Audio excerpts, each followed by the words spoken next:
Hey, welcome to Two Car Pros. My name is Ryan, and today I'm going to be showing you how to replace the rear brakes on a Ford F-150 from the year 2005. Okay, so with the vehicle on flat ground, we're going to need to grab a 3/4 inch socket and break the lug nuts loose while it's on the ground.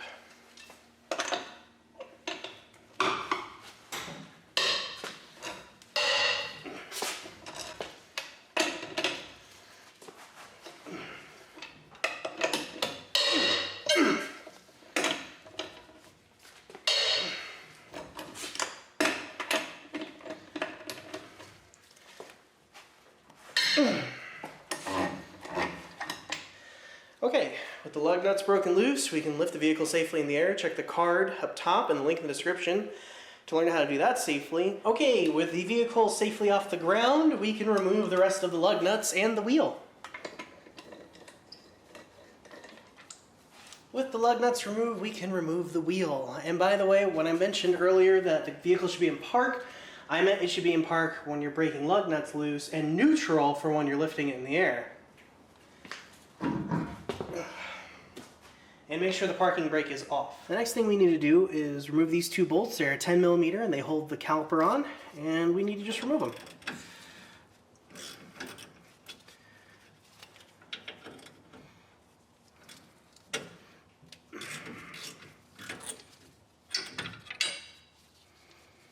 And that's what they look like when you remove them. They're long, a little bit of thread at the end of them, and the caliper should come off.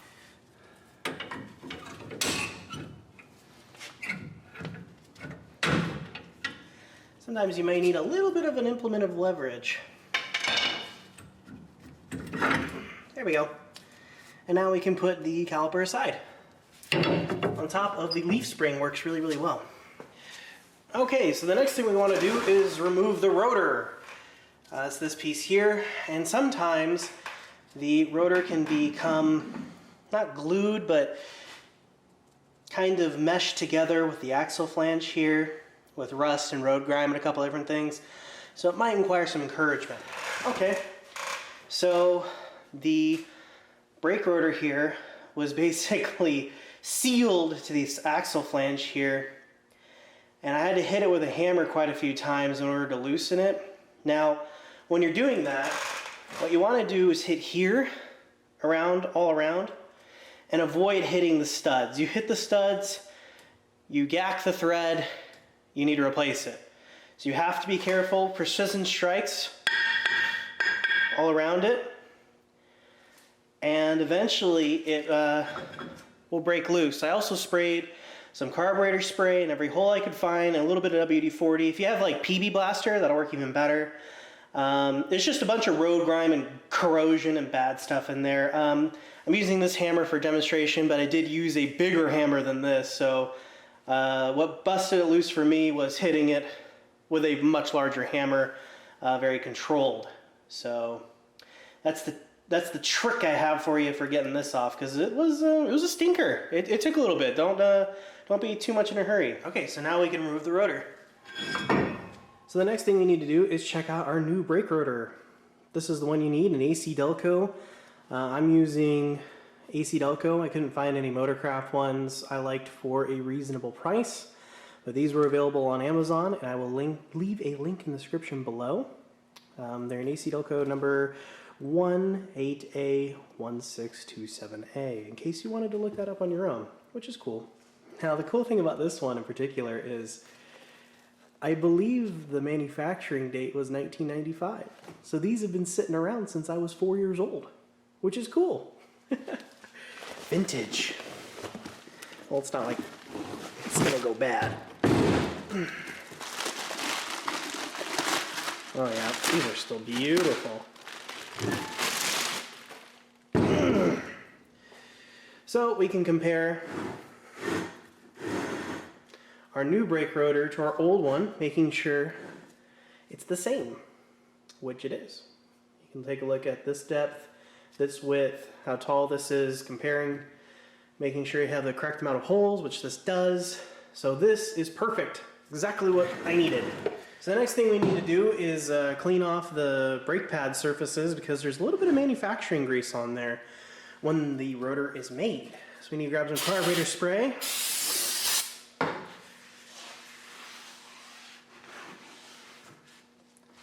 and wipe that off.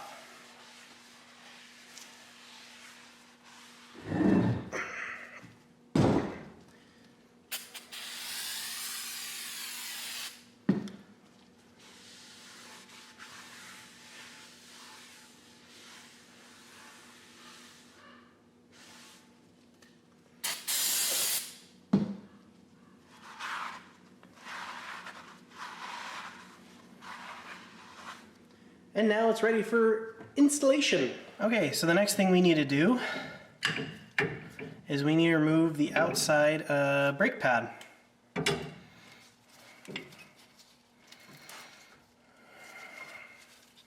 order to do that, you gotta pull it down. There we go. So I got a standard screwdriver and I put it beneath this safety here and pried those up a little bit. And now, there we go, the pad should slip right out. See those? See, these go in those little holes, those little wells, and this kind of keeps it clamped down. So it stays in place, which is nice for when you're reinstalling it, but annoying when you're trying to remove it. So I just pried these up a little bit and the pad came right out. Okay, so the next part is the fun part. We need the piston to be reseated all the way back into the caliper. That's this piece going into this piece here. And the way we're gonna do that is we're gonna leave this pad on to not damage the piston. And we need a good set of channel locks to press that piston back into its housing.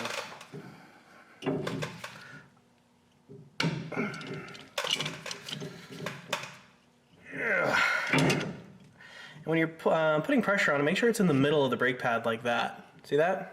See how it's in the middle? Well, that's about as far back as that's gonna go.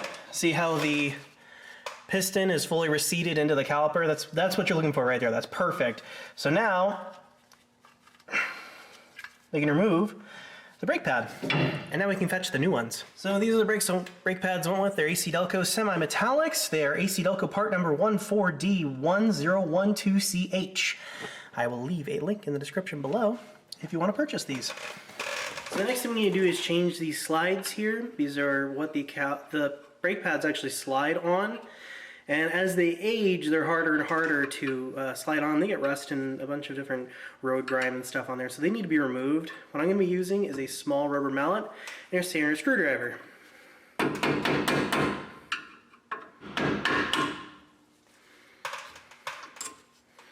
They just come off like that, and now we can get our new one.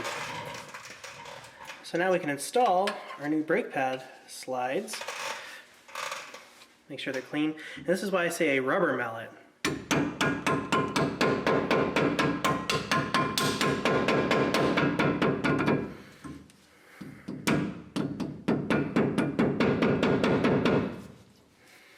And just make sure it is perfectly level, so it's seated fully on that surface.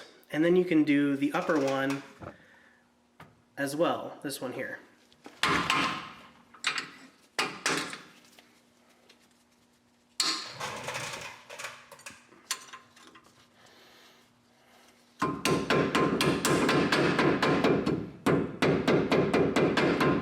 So the first one we're going to install is this one that goes into the piston. Goes in like this. And you see this? This is a security mechanism to keep it inside of the piston.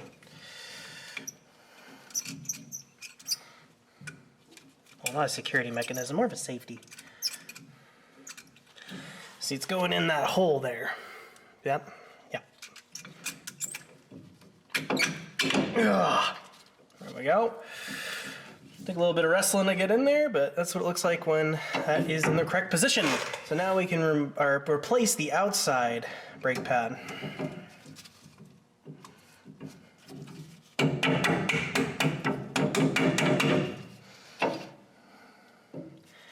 See how those two grooves match up there?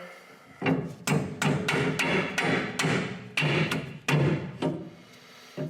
little bit of rubber mallet action. Good for everybody. See how those two holes filled in there?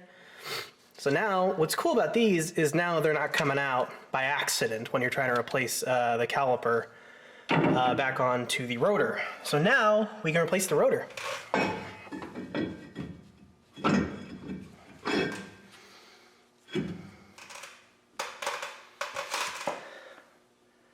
Well, that fits perfectly. Now we can replace the brake caliper here onto the rotor. When you're putting the caliper back on, you can push these slides back up, make the fit a little easier. Start with the bottom one, and then that'll swing into place, and then you can do the top one. Oh, just like that. Yep. And you pull the top one, and then it clicks in place, and that couldn't be any easier. So if you missed what I did, that's okay. I'll explain it again. When I was putting on the bottom, because you put on the bottom and then kind of wedge it forward, because there's little grooves here that go on the slides, I pulled this out, making sure there's clearance, and then once there was clearance, I pulled out this one, this top slide, and slid it into place, and then this right here locked into place. There's like a little spring safety kind of a thing, so it's not going anywhere. And now we can replace the slide bolts. Caliper bolts, however you want to look at it.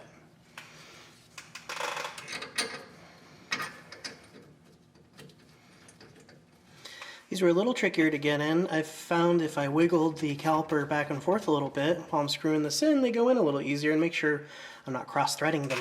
Okay, so now we need to tighten these two bolts. I'm unsure of the torque spec. I'm just going to use my better judgment on tight. If I find a torque spec, it'll be on screen now. And those are 10 millimeter. You can kind of just gauge by looking at the threads. If the threads are real beefy and chunky, it should be on pretty tight, but these are actually not all that tight or all that beefy, so I'm not going to tighten them super, super tight. I'd call that forearm tight. Got my arm torque wrench, just got it calibrated. All right, that's how I know. And now we can replace the wheel. Okay, so now we can replace the wheel. I like to make sure that one of the studs is facing up, so I have something to aim for when I'm lifting the tire.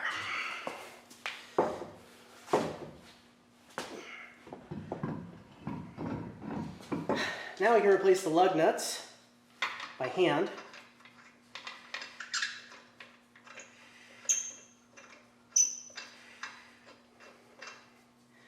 When dealing with lug nuts, I even like to just keep this pattern, even if I'm doing it by hand, just because it reinforces the notion that you should always deal in star patterning with lug nuts. Always, always, always, always. So even if I'm just doing them by hand, star pattern.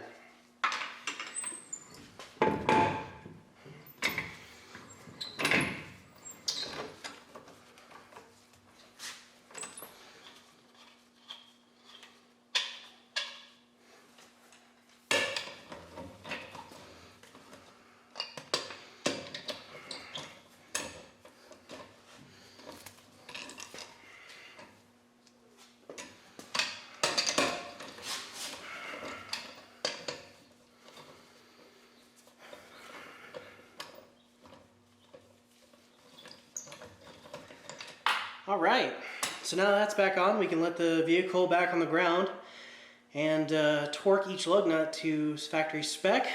And if you're wondering about the other side, because this is the driver's side, it's the exact same thing but mirrored. So I can show you the same information twice. Let's go ahead and torque those lug nuts once it's sitting on the ground. Okay, with the vehicle on the ground and the parking brake set, we can now set the torque for each lug nut. It is 150 foot-pounds, and I know that sounds like a lot, because it kind of is. And we want to do this in a star pattern.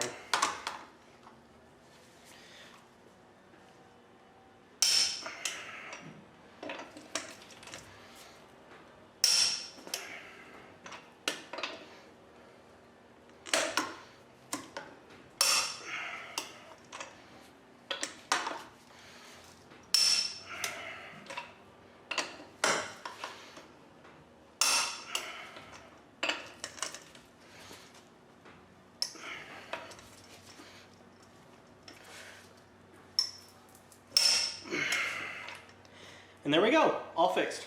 Now don't click out of the video just yet. There's still one more thing we have to do. Well, two more things really. Well, the first thing we need to do is press down on the brake very slowly. You're going to want to do this very gently until it reaches the maximum of its actuation.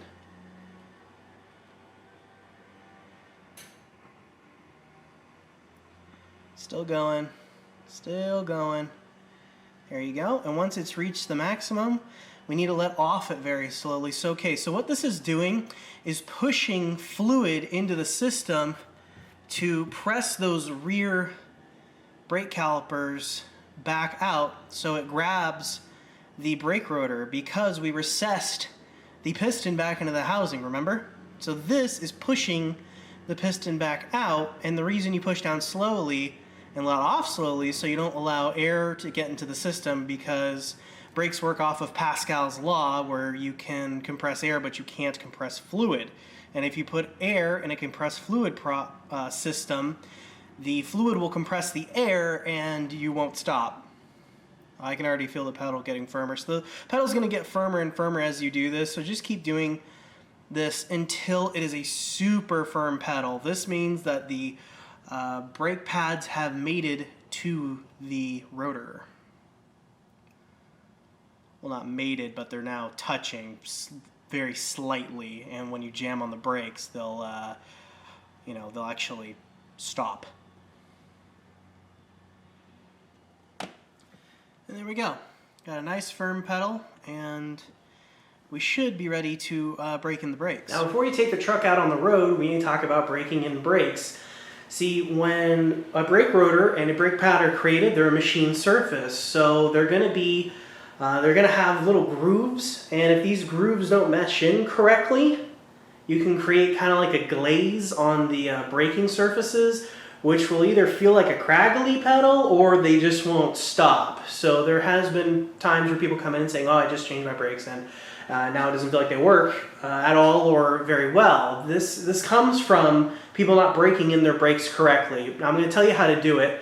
I'm not going to show you, I'm just going to tell you. What you need to do is get in the truck, go into a neighborhood, go somewhere there ain't a lot of traffic. You need to get up to about 10 miles an hour and then gently come to a stop. You need to do this like 5 or 6 times, and then your brakes will be correctly broken in.